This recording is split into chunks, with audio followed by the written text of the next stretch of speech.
a dedicar esta clase para estudiar unos antibacterianos llamados inhibidores de la síntesis de proteínas.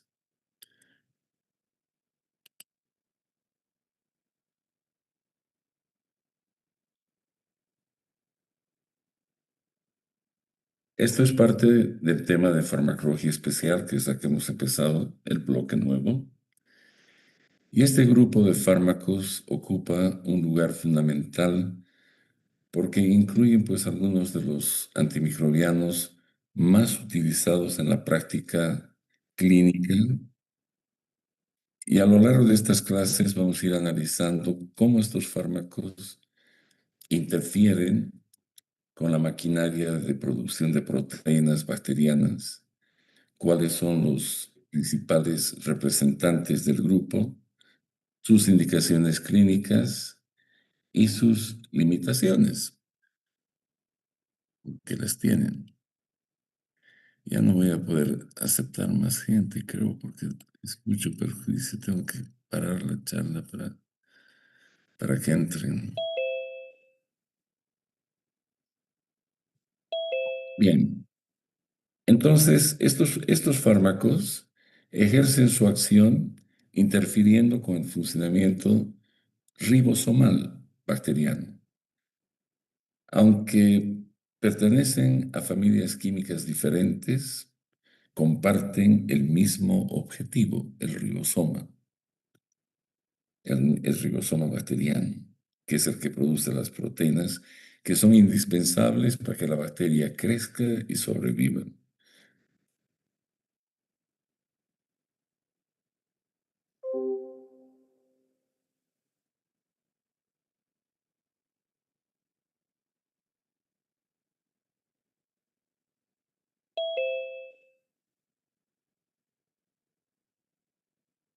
Para comprender estos antibióticos vamos a recordar el papel de los ribosomas bacterianos. Estos deberíamos imaginarlos como una fábrica perfectamente organizada donde se ensamblan las proteínas de forma continua. Los antibióticos de este grupo no destruyen a las bacterias necesariamente, es decir, su estructura se mantiene, pero lo que hacemos con ellos es bloquear la función de esta fábrica y al impedir la producción de proteínas, lo que va a pasar con la bacteria es que va a perder su capacidad para multiplicarse y mantener sus funciones vitales.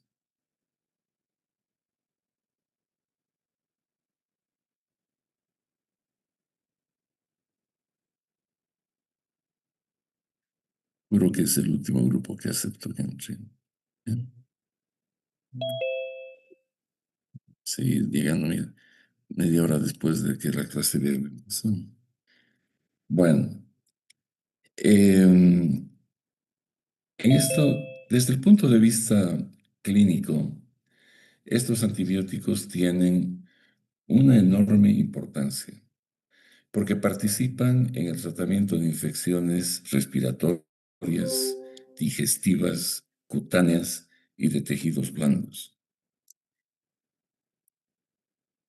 Además, varios de ellos tienen eficacia frente a microorganismos intracelulares y frente a cepas resistentes a otros antimicrobianos.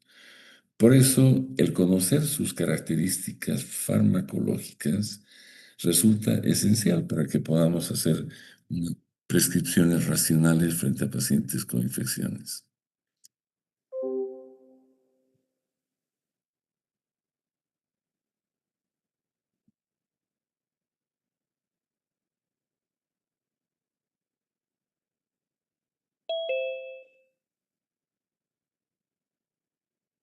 Durante el desarrollo, bueno, vamos a ver que dentro de este grupo de antibióticos existen varios grupos. Entre ellos están las tetraciclinas, los aminoglucósidos, los macrólidos, las lincosamidas y otros grupos relacionados. Vamos a estudiar el mecanismo molecular mediante el cual ellos inhiben la síntesis de proteínas. Vamos a revisar su farmacocinética y finalmente vamos a relacionar todo este conocimiento con la toma de decisiones terapéuticas en la práctica clínica.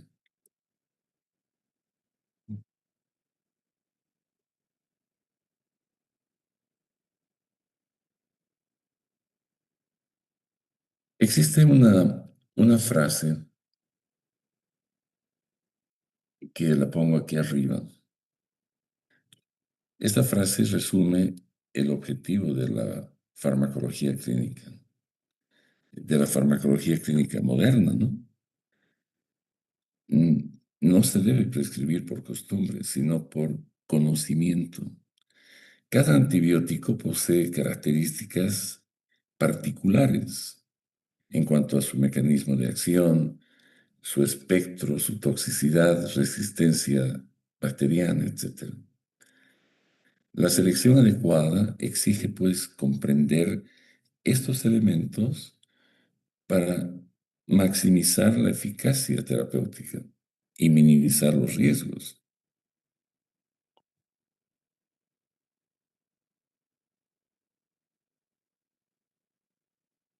Antes de que entremos a revisar grupo por grupo, debemos recordar que la estructura funcional del ribosoma bacteriano está conformado, pues, por dos subunidades, la 30S y la 50S.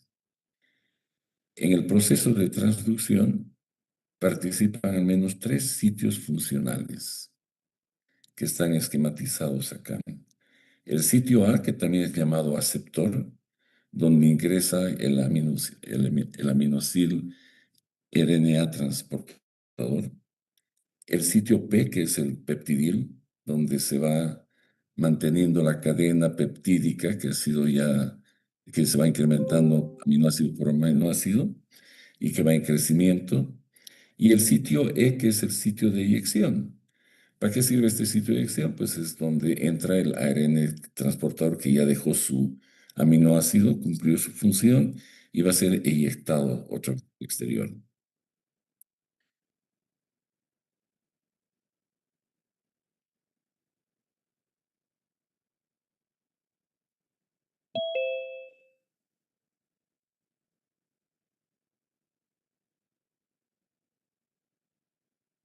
Ahora, el proceso de síntesis proteica es cíclico. Cuando un nuevo aminoácido transportador llega al sitio A, hay una enzima que se llama la peptidiltransferasa, que transfiere la cadena peptídica desde el sitio P hacia el aminoácido que ha sido recién incorporado. A esto es lo que se llama o se denomina transpeptidación.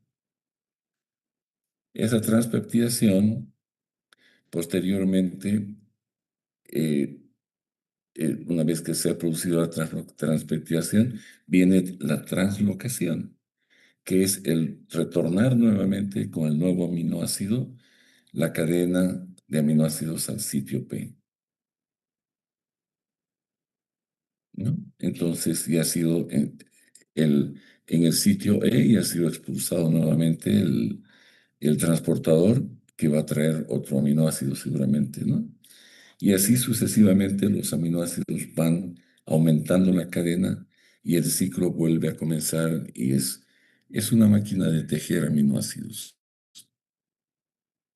Entonces, esos aminoácidos, esas cadenas forman proteínas y esas proteínas son parte de la vida de la bacteria, de su estructura, de su virulencia, de su metabolismo, etc.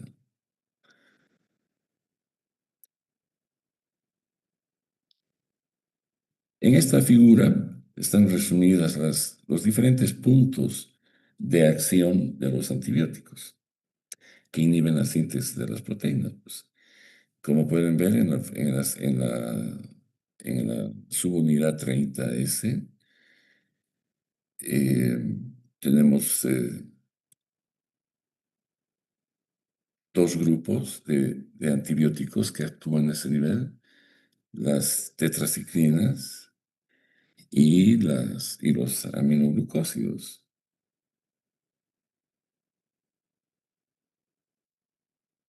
Las tetraciclinas lo que hacen es bloquear la unión del transportador al sitio A. Y los aminoglucósidos, si bien no inhiben la síntesis de proteínas, ellos lo que hacen es alterar la lectura genética, la lectura correcta del ARN o RNA mensajero. Entonces se van a producir proteínas anómalas que no va a ser posible que la bacteria use. El cloranfenicol, si ven al otro lado en el 50S, inhibe la peptidiltransferasa. Los macrólidos bloquean la translocación. La linesolida interfiere en la formación del complejo de inicio. Y cada grupo actúa sobre etapas específicas del proceso de traducción. Entonces, es un conjunto variado con efectos. El blanco es el mismo, pero a diferentes niveles se produce la, la modificación.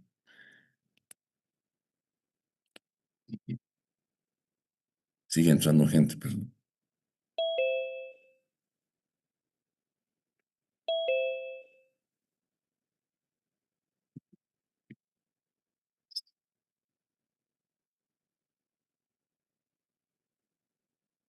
para cada familia de fármacos de este grupo de inhibidores de la síntesis de proteínas,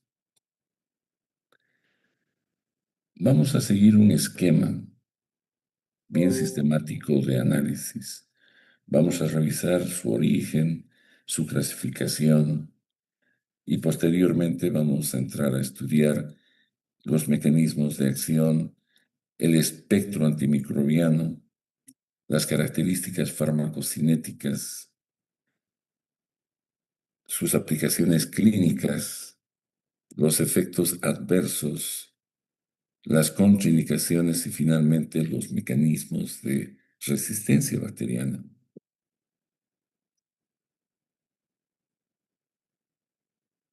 Los inhibidores de la síntesis de proteínas presentan diferentes amplitudes del espectro antimicrobiano.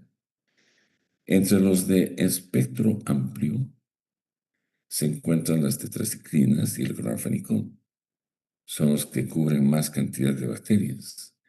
Los aminoglucósidos y los macrólidos poseen un espectro intermedio y hay otros grupos como la linesolida, las estreptograminas, presentan pues espectros reducidos, muy dirigidos.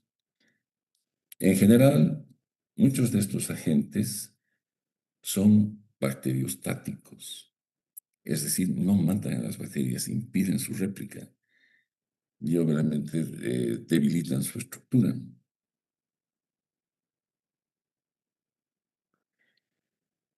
Y no destruyen a las bacterias, salvo algunas excepciones de ellos que vamos a ver.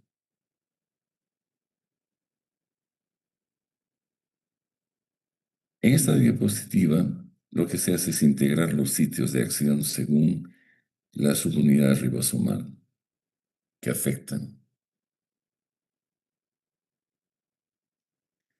En el 30S hemos dicho que actúan las tetraciclinas y los aminoglucósidos. Las tetraciclinas impidiendo la unión del aminocidil RNA transportador con el sitio A. Los aminoglucósidos induciendo errores de lectura en el ARN mensajero. En la subunidad 50C tenemos el cloranfenicol, las pleuromutilinas, los macrólidos, la linesolida, las estreptograminas, las lincosamidas, y cada uno de ellos interfiere en distintas etapas del proceso de transducción.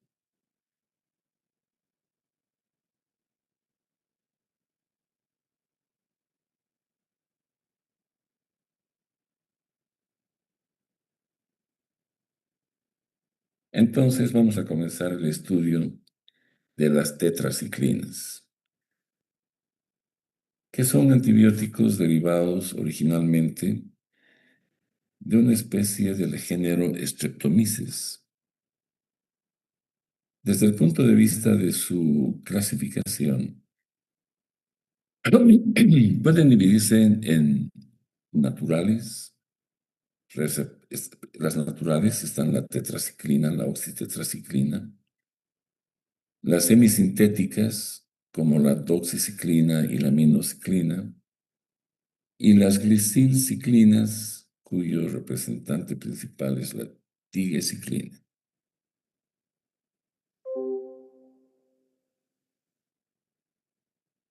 En esta diapositiva, lo que intento es resumir los aspectos fundamentales de las tetraciclinas. Su mecanismo de acción, consistente en el bloqueo del competitivo del sitio A de la subunidad 30S. Entre los mecanismos de resistencia destacan las bombas de flujo, la inactivación enzimática, las proteínas protectoras de los ribosomas. Tienen farmacocinéticamente, poseen muy buena absorción oral, destacando sobre todo la minociclina y la doxiciclina por su elevada biodisponibilidad.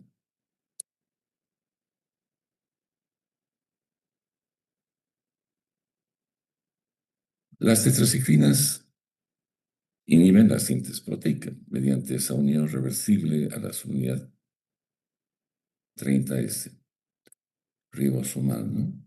Entonces, esta unión impide la incorporación de aminoácidos, ¿no? Del aminosidil transportador al sitio aceptor, lo que bloquea pues la elongación de la cadena peptídica. Como consecuencia, el microorganismo va a perder capacidad de multiplicarse, produciéndose un efecto predominantemente bacteriostático.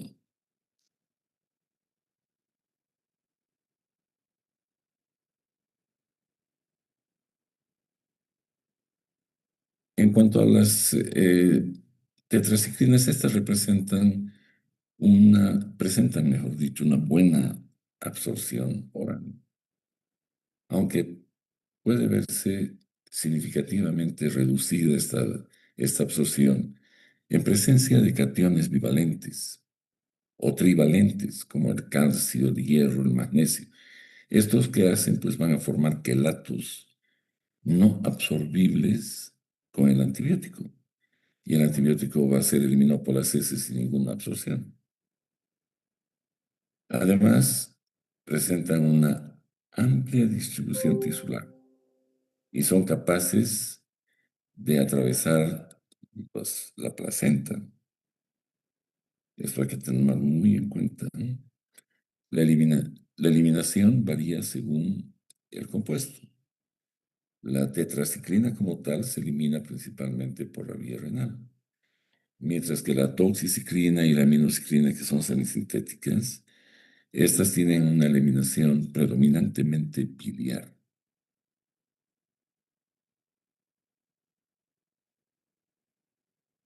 Respecto a la administración, estos fármacos normalmente se administran por vía oral.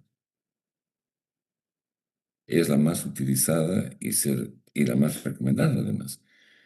Y se administran normalmente en ayunas para optimizar la absorción, para evitar esa formación de quelatos, ¿no? La vía intramuscular prácticamente no se utiliza debido al dolor y la inflamación local que producen. Desde el punto de vista microbiológico, tienen actividad frente a numerosos microorganismos, tanto gram positivos, gram negativos como anaerobios. Sin embargo, carecen de actividad significativa frente a Pseudomonas aeruginosa, Proteus o Providence, que también son negativos, pero no son efectivos para esas bacterias.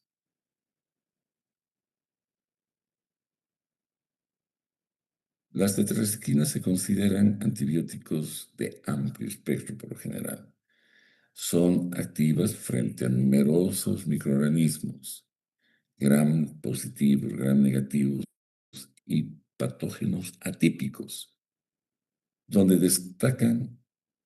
se destacan especialmente por su eficacia frente a las riquecias, la clamidia, el micoplasma y diversas espiroquetas. La tigecyclina amplía aún más este espectro, mostrando actividad frente a cepas de Staphylococcus aureus resistente a la meticilina, a enterococos resistentes a la vancomicina y múltiples anaerobios.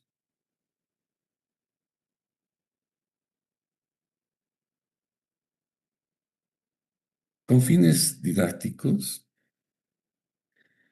suelo hacer este gráfico cuando enseño antibióticos, en la que solo con fines didácticos las bacterias las he clasificado en cuatro grupos o grandes categorías: las gram positivas aeróbicas, las gram negativas aeróbicas, las anaeróbicas y las bacterias atípicas.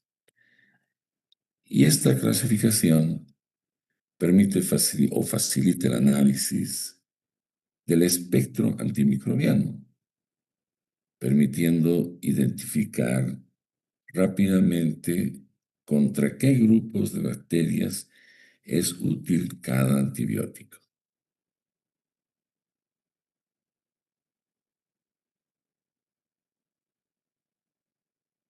Cuando analizamos el espectro de un antimicrobiano, debemos asegurarnos cuántas de estas cuatro categorías son cubiertas por el fármaco. Ahí les pongo con ejemplos de cada uno de los grupos. Y normalmente cuando se ve la luz verde con un hombrecito caminando, es decir, sirve, funciona para eso. Caution significa precaución, el rombo, porque ese, puede haber resistencia, puede haber fracaso terapéutico. Y pare es que no tiene sensibilidad esa bacteria, ese antibiótico. Mientras mayor sea el número de categorías cubiertas, más amplio va a ser el espectro, obviamente. Sin embargo, un espectro amplio no siempre significa una mejor elección, ya que también puede favorecer la aparición de resistencia bacteriana y alterar la microbiota normal.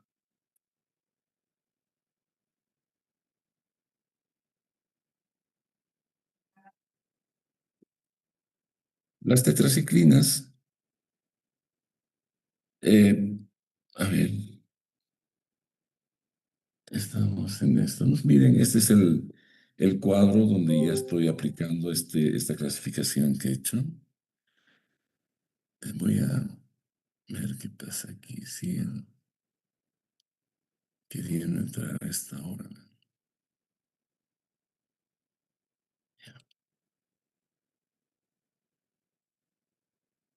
Entonces,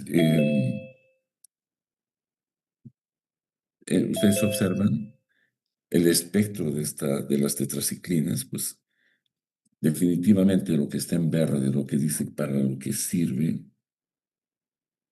son los atípicos, que pueden observar ahí en la parte inferior.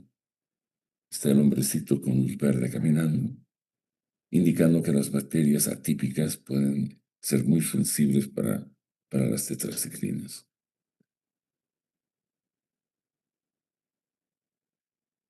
Eh, los microorganismos intracelulares obligados también es otro fuerte de estos antibióticos. Esto las convierte pues en fármacos de elección en numerosas infecciones causadas por riquecias, clamidia y micoplasma. Esta característica está relacionada con su capacidad para penetrar adecuadamente en los tejidos y en las células del huésped.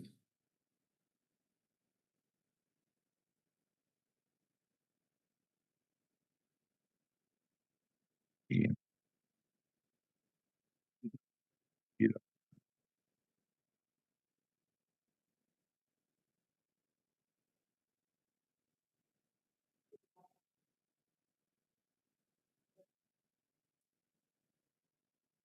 Dentro del grupo de las tetraciclinas encontramos a varios fármacos.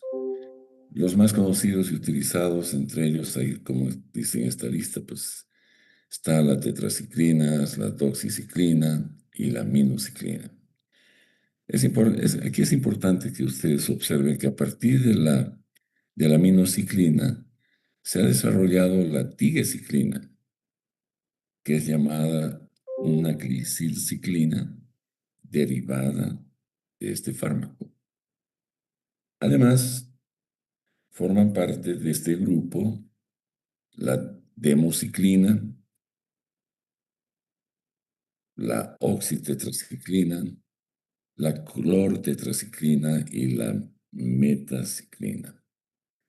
Desde el punto de vista práctico, los representantes más importantes que vamos a revisar son la doxiciclina, la minociclina y la tigecyclina. Empezamos con la doxiciclina. Ahí estamos. ¿Sí? Creo que sí. Estamos ahí. La doxiciclina es uno de los fármacos más importantes del grupo de las tetraciclinas. Entre sus usos se encuentran las infecciones por Mycoplasma hominis, particularmente en el contexto de enfermedades de transmisión sexual. También puede utilizarse para profilaxis de procedimientos como pleurodesis y pericardiocentesis, donde se busca inducir fibrosis o esclerosis para reducir el espacio pleural o pericárdico. La doxiciclina constituye además una alternativa terapéutica en infecciones producidas por riquecias, borrelia y brucelosis.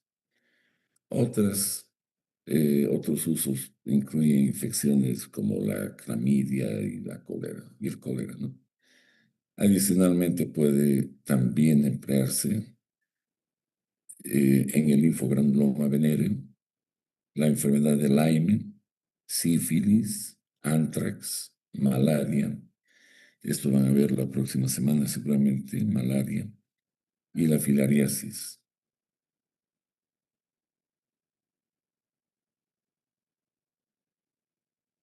Resumiendo, los principales usos clínicos de las tetraciclinas, podemos destacar las infecciones por riquecias, como la fiebre de la manchada de las montañas rocosas, también la enfermedad de Lyme y la brucelosis, que son zoonosis, ¿no? Son de las familias de los animales que son transmitidos hacia el hombre. También son útiles en infecciones por clamidia y el cólera. Fuera del ámbito de las infecciones sistémicas, las tetraciclinas también tienen aplicaciones en enfermedades dermatológicas como el acné y la rosácea. Y por otra parte, la tigecyclina amplía un poco las posibilidades terapéuticas del grupo y es utilizada en infecciones causadas por microorganismos multiresistentes.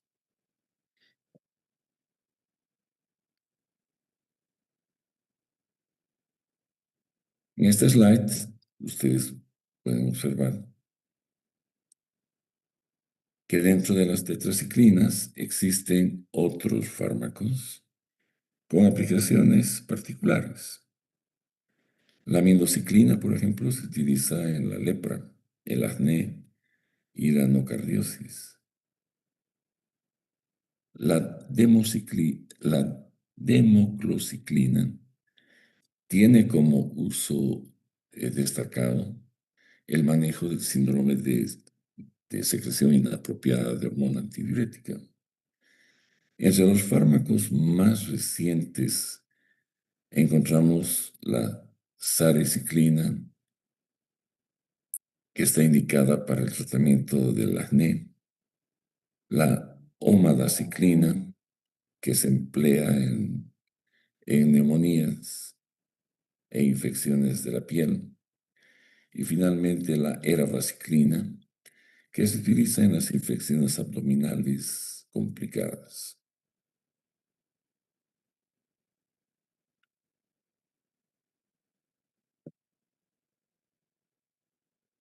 La- las tetraciclinas que han sido aprobadas recientemente eh, son estas, ¿no? Era, la eravacyclina ha sido aprobada en 2018, por ejemplo, que es dicho que está indicada para el tratamiento de esas infecciones intraabdominales complicadas.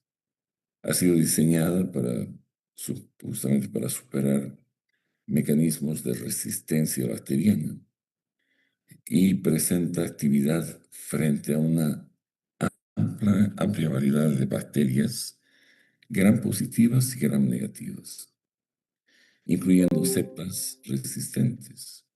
La omadaciclina también ha sido aprobada en el 2018.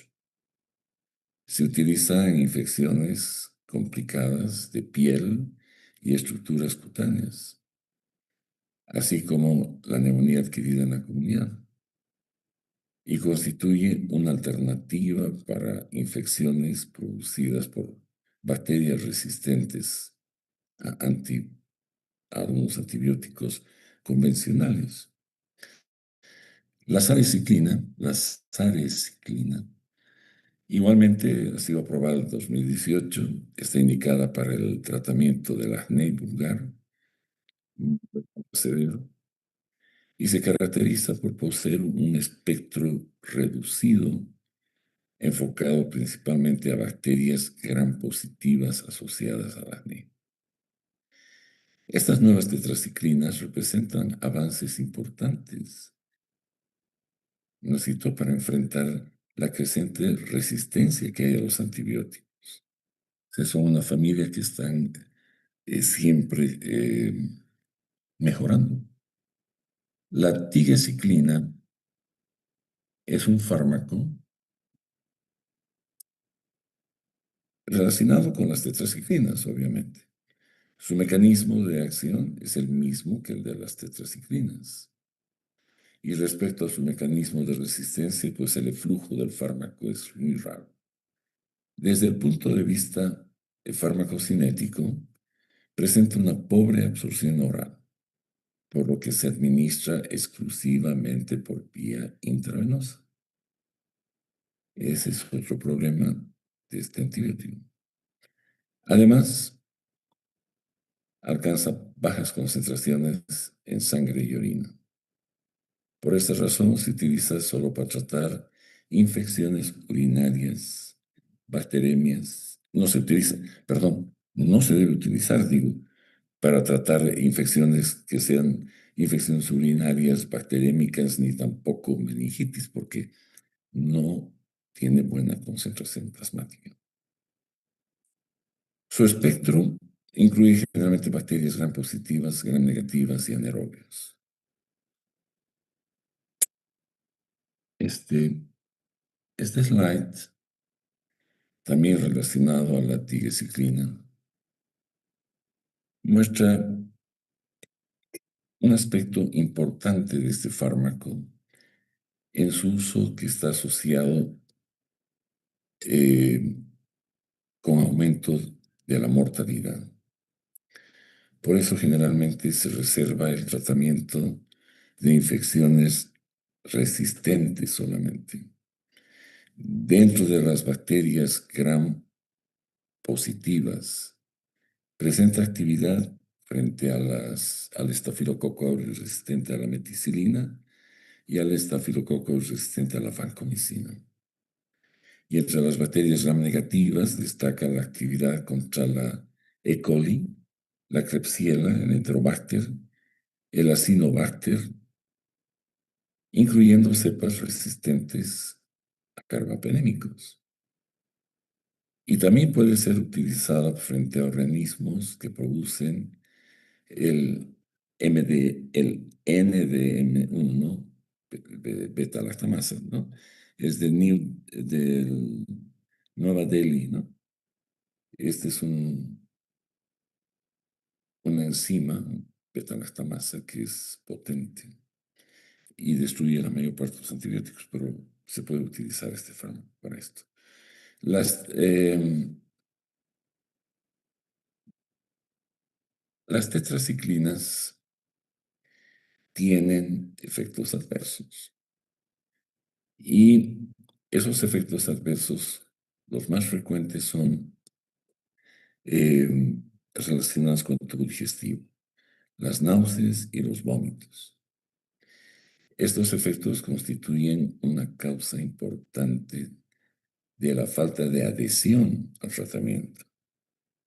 Otro efecto adverso relacionado es la esofagitis. Para disminuir el riesgo, las tetraciclinas deben administrarse con un vaso lleno de agua y el paciente no debe acostarse durante al menos 30 minutos después de la ingesta de un medicamento como estos. Hay accidentes que ocurren debido a que no se les dice a los pacientes esto y eh, una aminociclina o cualquiera de estos, la doxiciclina, que se queda en el esófago va a producir una ulceración hasta puede llegar a perforar. Entonces siempre debe darse en ayuno, pero con una abundante agua. Y así todo produce un poco de irritación esofágica.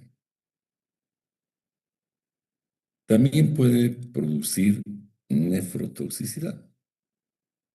Sin embargo, existen excepciones importantes dentro del grupo. La tigecyclina, la doxiciclina y la minociclina son excepciones para la nefrotoxicidad.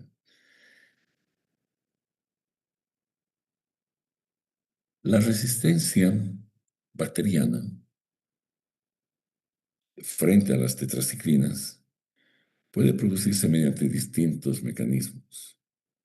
Uno de ellos es la presencia de bombas de flujo que expulsan el antibiótico fuera de las bacterias. Otro mecanismo consiste en la modificación del sitio ribosomal donde actúa el fármaco. Con el objetivo de superar estos mecanismos de resistencia, se desarrollaron pues las glicilciclinas, siendo la tigecyclina el ejemplo más representativo.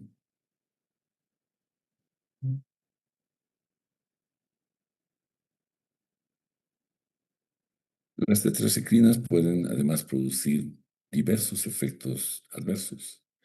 A nivel gastrointestinal, destaca la náusea, vómito y la disbiosis. La disbiosis es una alteración de la flora bacteriana por el uso de antibióticos de amplio espectro, que se manifiesta por una serie de problemas digestivos crónicos.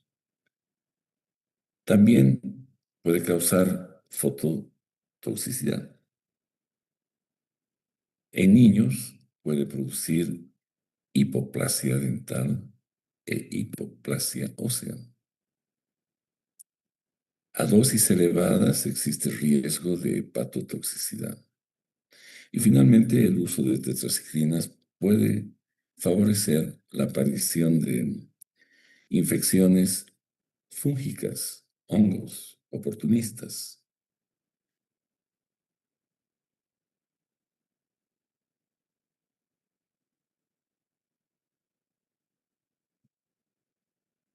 Em, Ahí no terminan pues, los efectos adversos de las tetraciclinas. Hay que también recordar que estas pueden producir hepatotoxicidad, constituyendo un riesgo particularmente importante en mujeres embarazadas. Otra característica fundamental es su elevada unión al calcio y por esta razón se deben administrar junto con, es decir, no se deben administrar eh, con leche, y se recomienda siempre administrar con el estómago vacío, pero con agua.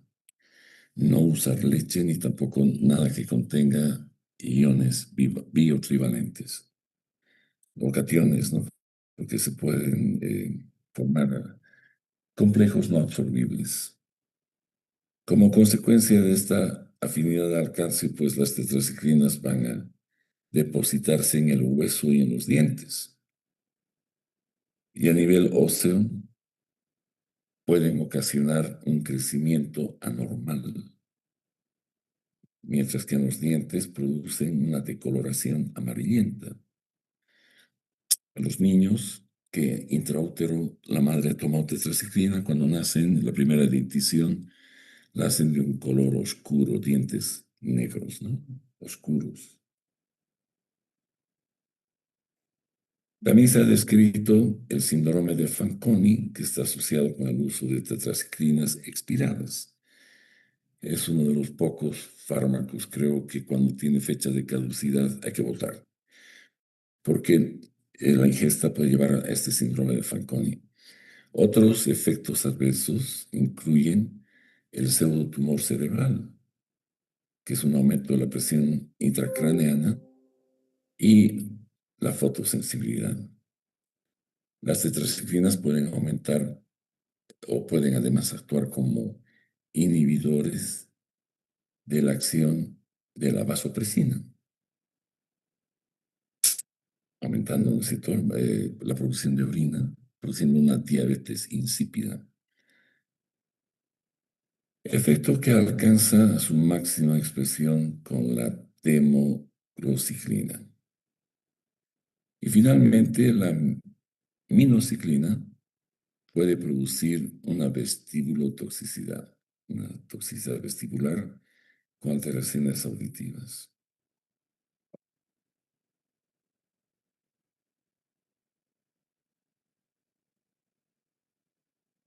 Las principales contraindicaciones y precauciones que se debe tener con las tetraciclinas incluyen el embarazo y la lactancia. También están contraindicadas en los niños menores de 8 años. No debe combinarse con leche, antiácidos ni preparados que contengan hierro. Debido a esas interacciones que les he mencionado con unión a cationes. Bien, entonces ahora vamos a pasar a otro grupo de inhibidores de la síntesis de proteínas que son los aminoglucósidos, que en realidad no inhiben la síntesis, vuelvo a repetir, solo alteran la producción y producen por una alteración en la lectura del RNA mensajero. Entonces, vamos a empezar el estudio de los aminoglucósidos, que según su origen estos antibióticos normalmente se dividen en dos grandes grupos. El primer grupo son los derivados del Streptomyces, dentro del cual encontramos, por ejemplo, a la streptomicina, la tobramicina, la paramomicina y la neomicina. Y el segundo grupo son los derivados de la micromonosporo, incluyendo la gentamicina, la amicacina, la metimicina y la plasomicina. Esa es la clasificación de este grupo. El origen químico de estos, pues, son derivados del Streptomyces y de la micromonospora. Dentro de este grupo existen componentes naturales y también semisintéticos. Entre los representantes más, oh my God,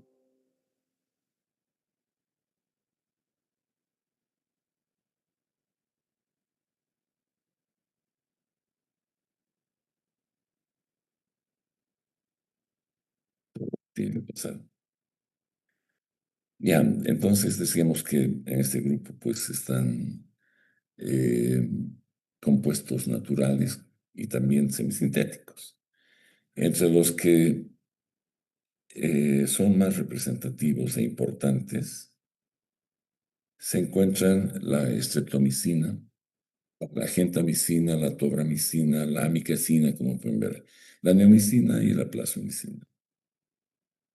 El mecanismo que tienen de acción ya hemos mencionado, que lo que hace los aminoglucósidos es que se unen de manera irreversible a la subunidad ribosomal 30S y como consecuencia inhiben la síntesis proteica, provocando una lectura errónea del RNA mensajero. O sea, no es que no dejan de producirse las proteínas, sino se producen proteínas pero anómalas. El resultado es un efecto bactericida. Decía yo que hay algunas excepciones y los aminoglucósidos, la mayor parte de ellos, de este grupo de antibióticos, son bacteriostáticos. Pero los aminoglucósidos son bactericidas. Un aspecto importante es que el transporte de estos antibióticos depende del oxígeno, como pueden ver en, y creo en el próximo slide. Sí, ahí está. Necesitan oxígeno. Entonces las bacterias gram negativas eh, existe pues un potencial transmembrana que generado por el ATP y el oxígeno. Y así es como entran estos antibióticos dentro de las bacterias. Este potencial transmembrana facilita el ingreso de los aminoglucósidos al interior de la bacteria a través de porinas en la membrana celular. Y una vez dentro de la bacteria, pues los aminoglucósidos van a inducir a una síntesis de proteínas tóxicas, lo que explica su acción bactericida. Y debido a que este mecanismo depende del oxígeno, me imagino que pueden ustedes ya deducir que no son útiles para tratar infecciones de bacterias anaeróbicas o anaerobias, porque no tienen oxígeno, necesitan oxígeno para entrar.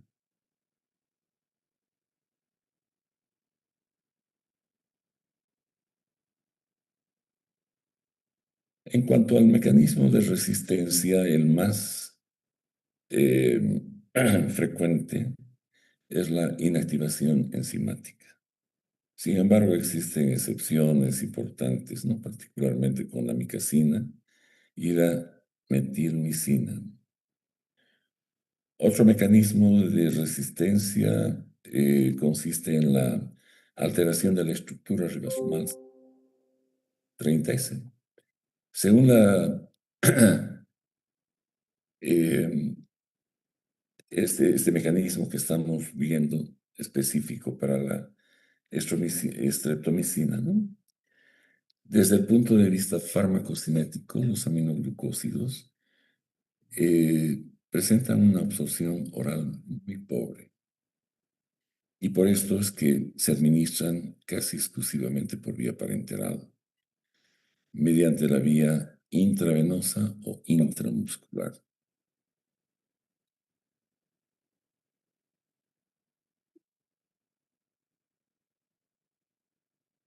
Los aminoglucósidos prácticamente no se absorben por vía oral.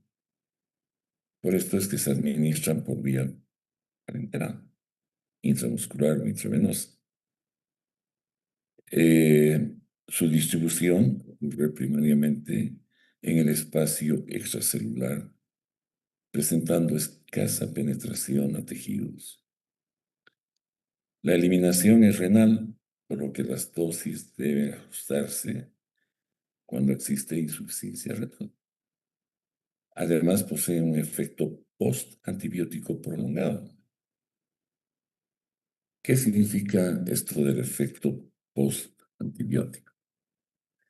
El efecto postantibiótico es también denominado PAE, ¿no? Y es un concepto fundamental en farmacología antimicrobiana. Se define como el tiempo durante el cual persiste la inhibición del crecimiento bacteriano después de que la concentración del antibiótico ha disminuido por debajo de la concentración mínima inhibitoria. O sea, ya no está el antibiótico en plasma en la dosis que debía estar para inhibir, pero sin embargo las bacterias siguen inhibidas. Ese es el efecto postantibiótico. Este fenómeno permite espaciar las dosis sin perder eficacia terapéutica. Y también contribuyen a reducir, obviamente, la toxicidad asociada a la exposición continua de un antibiótico. Además, facilita la utilización de esquemas de dosificación intermitente, por ejemplo, como una administración diaria.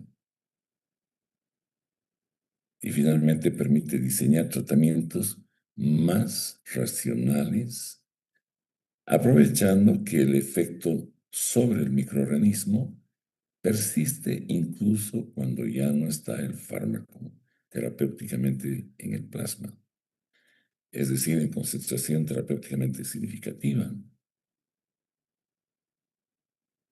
Existen fármacos con este efecto post-antibiótico prolongado. Varios grupos antibióticos presentan un efecto post-antibiótico prolongado. Entre ellos están justamente estos aminoglucósidos, como la gentamicina y la amicacina, cuyo tiempo particularmente es importante para bacilos gram negativos.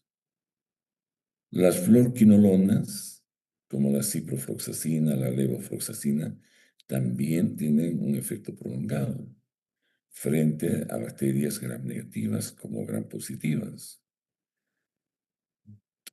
Los carbapenémicos, que ya han estudiado también, incluyen el imipenem, el meropenem, etcétera, poseen también este efecto postantibiótico prolongado. Y finalmente la rifampicina, que también presenta un efecto postantibiótico prolongado. Y es especialmente en el tratamiento de la tuberculosis, ¿no? Algunos antibióticos tienen efecto corto o nulo. No todos los antibióticos presentan efecto postantibiótico prolongado. Los beta-lactámicos que ya ustedes han estudiado, como las penicilinas, las cefalosporinas, poseen pues un PAE muy corto o inclusive insignificante frente a bacterias gram negativas, aunque puede algo más prolongar, se puede prolongar frente a los gram positivos, ¿no?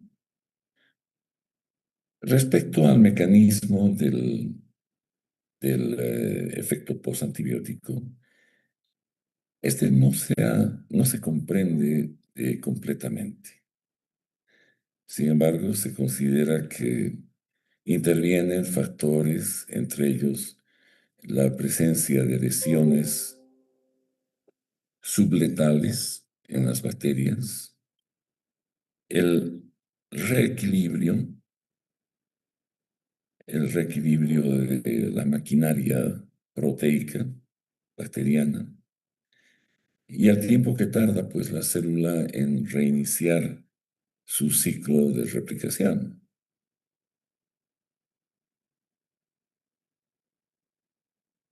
Hay ejemplos como la gentamicina que presentan un efecto post-antibiótico bien prolongado frente a la E. coli, por ejemplo, y esto permite administrar una sola dosis por día, manteniendo la eficacia antimicrobiana y reduciendo el riesgo de nefrotoxicidad y ototoxicidad.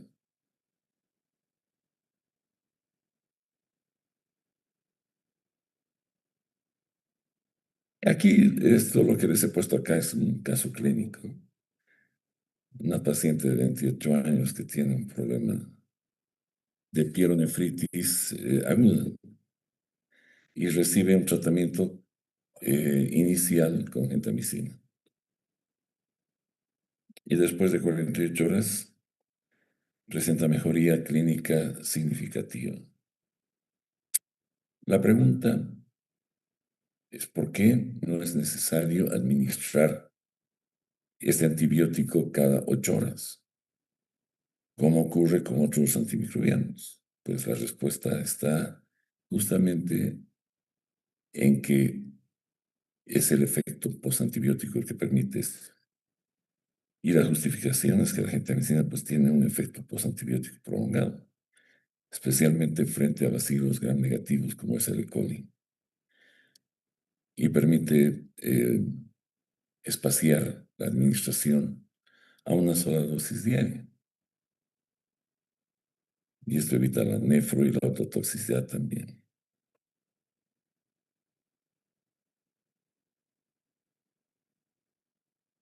El espectro antimicrobiano de los aminoglucósidos, ellos presentan una actividad contra bacilos gram negativos, sobre todo aeróbicos.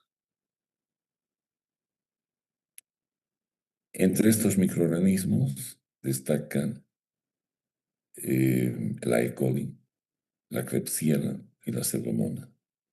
Y también puede utilizarse frente a bacterias gram positivas cuando se administra en combinación con antibióticos beta-lactámicos. Es importante recordar que son ineficaces contra microorganismos anaerobios.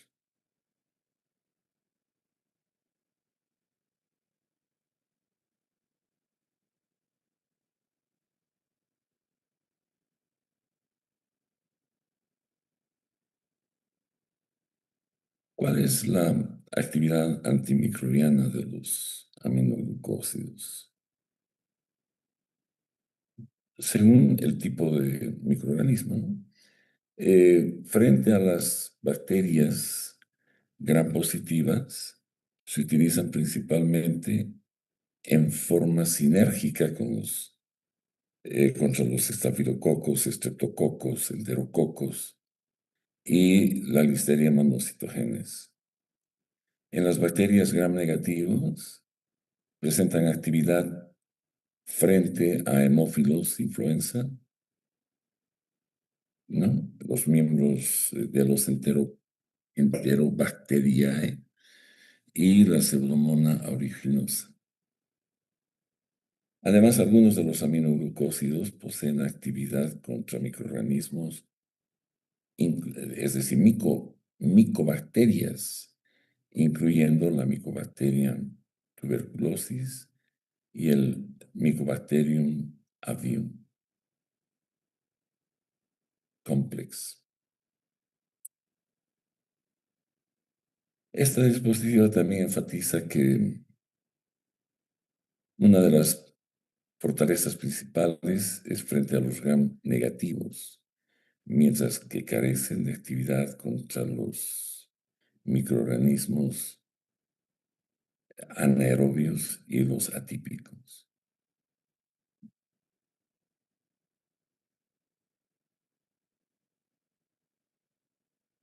Dentro de los aminoglucósidos, la gentamicina en la actualidad es la que mayor relevancia clínica tiene, ¿no? Más que la estreptomicina.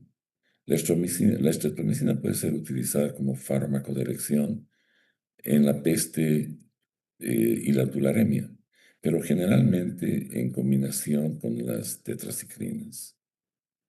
Y también tienen utilidad frente a bacilos gram negativos resistentes, incluyendo la Pseudomonas,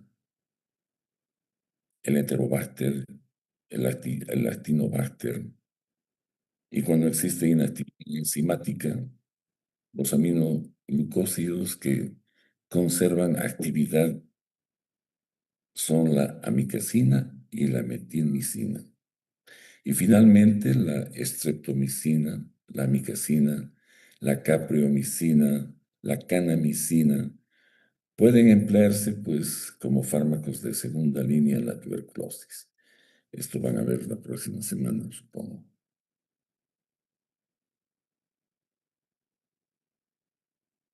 Los usos clínicos de los aminoglucósidos pues son amplios, se utilizan para sepsis, neumonía causadas por bacterias gram negativas, también forman parte del tratamiento de las endocarditis la endocarditis enterocócica, en combinación con la ampicilina. La estreptomicina conserva su utilidad en el tratamiento de la tuberculosis y otros usos importantes corresponden a las infecciones urinarias complicadas. Esto significa una pielonefritis en la que la gentamicina juega un rol muy importante. La neomicina puede ser utilizada para descontaminar el intestino prequirúrgico.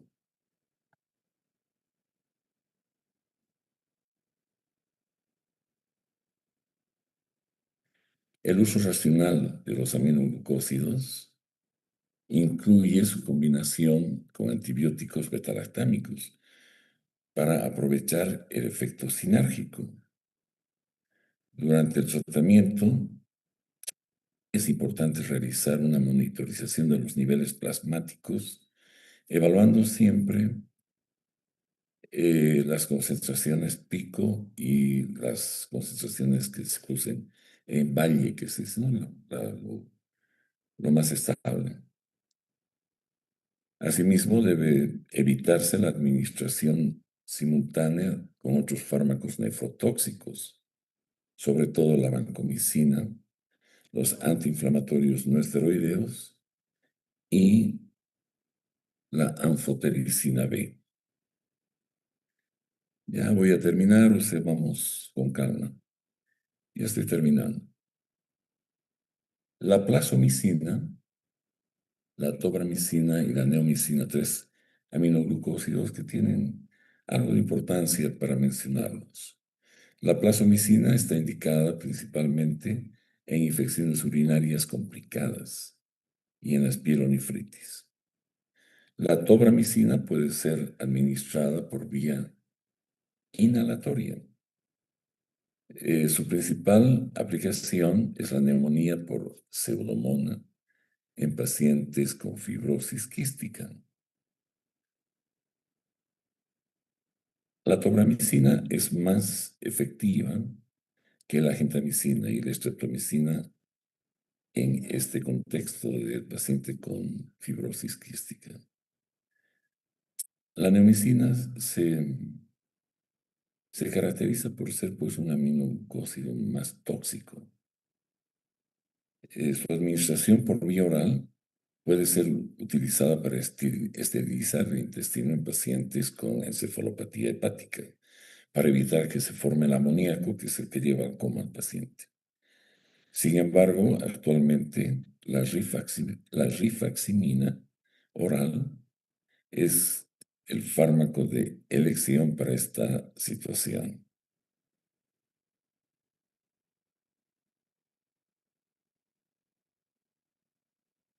Entre los efectos adversos más importantes de los aminoglucósidos se destacan la nefrotoxicidad. La nefrotoxicidad es reversible. Dentro de este grupo, la neomicina representa el que tiene mayor potencial de nefrotoxicidad, mientras que la estreptomicina es la que menos tiene de nefrotoxicidad. Otro efecto adverso es la ototoxicidad. Y a diferencia de la nefrotoxicidad, la ototoxicidad es irreversible y se produce por daño directo de las células pilosas a nivel de la cóclea, ¿no? La toxicidad auditiva es máxima con la kanamicina, la amicacina y la neomicina. La toxicidad vestibular es especialmente importante con la estreptomicina, Esto también van a ver en los pacientes tuberculosos en los que se usa por mucho tiempo, ¿no? Tratamientos de 1 o 2 años para erradicar la bacteria esta de la micobacteria de la tuberculosis. Por otro lado, la metilmicina es el aminoglucósido asociado a menor riesgo de toxicidad.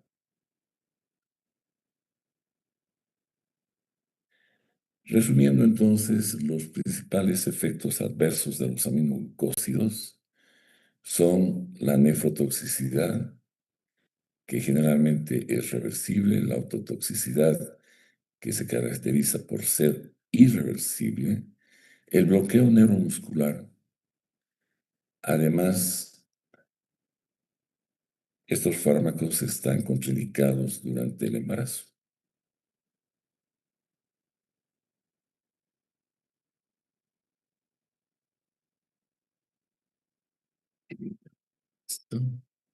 La resistencia, las bacterias pueden obviamente desarrollar resistencia a los aminoglucósidos y esto lo hacen mediante diversos mecanismos. El primero corresponde a la producción de enzimas. Son enzimas modificadoras. Entre ellas están las acetilasas, las adenilasas y las fosforilasas. Estas enzimas degradan pues, a los aminoglucósidos. Otro mecanismo es la mutación a nivel del ribosoma. Y finalmente la resistencia también puede producirse por una reducción del transporte activo del antibiótico al interior de la bacteria, que es a través de energía y oxígeno. Bien, y para terminar entonces, los aminoglucósidos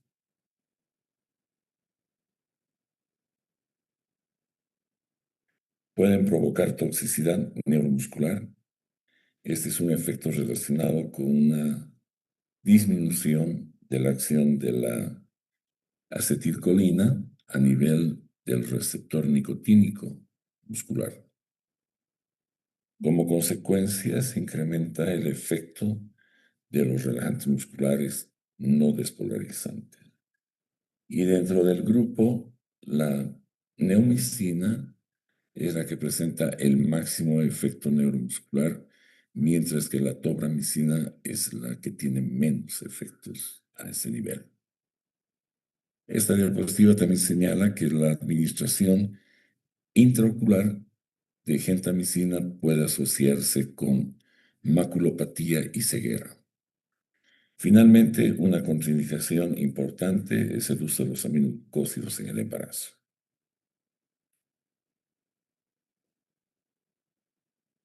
Muy bien, entonces, con esto empezó muy tarde, van a disculpar, tenemos problemas, han visto ustedes. Mañana a las 8 en punto es la clase, no es 8:30 ni 9 con mucha gente entrando. Y espero verlos mañana y el jueves a la misma hora a las 8.